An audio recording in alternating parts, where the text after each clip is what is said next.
नमस्कार ओडिशा मु सोनू आपण मानक स्वागत करुछि सपोर्ट टीवी चैनल रे। आज एक गुरुत्वपूर्ण टॉपिक विषय रे जानि नेबा। जदि आपण मानक वीडियोटी भलो लागे ताहाले चैनल को लाइक करबा सहित चैनल को अधिक रु अधिक शेयर करिवे। एहा सहित एही भली लेटेस्ट खबर जानिबा को हेले आम चैनल को सब्सक्राइब करि नेबे। आखि बुझिले भिकु सेठ तांको पार्टी सलाप खसिले यात्रा दर्शकों मनरे रोमांस खेली जाउतिला।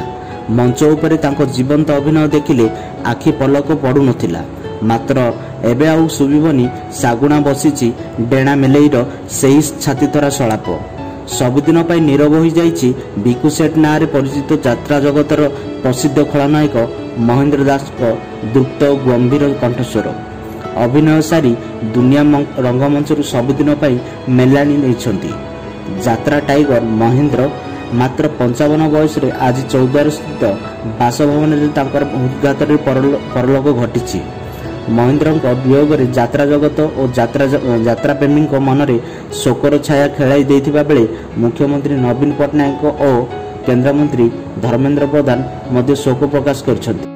दीर्घ 3 दशंधि मध्य यात्रा प्रेमी हुए तो अनेक नाटकर ना भूली जाइथिबे, मात्र खुंपी देलु भल कलु नाटा ताहले मीना ओ भल नाचिल सलाप एबे भी यात्रा रसिकों हृदय रे साइता हुई रही।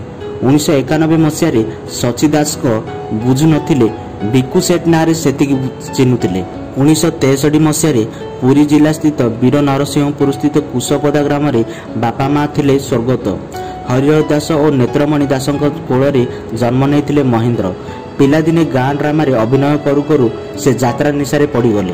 घर पुरी रे होइथिले हैं दीर्घ वर्ष हेब से कटक चौद्वार स्थित चूड़ाखिया रही आसुदेले।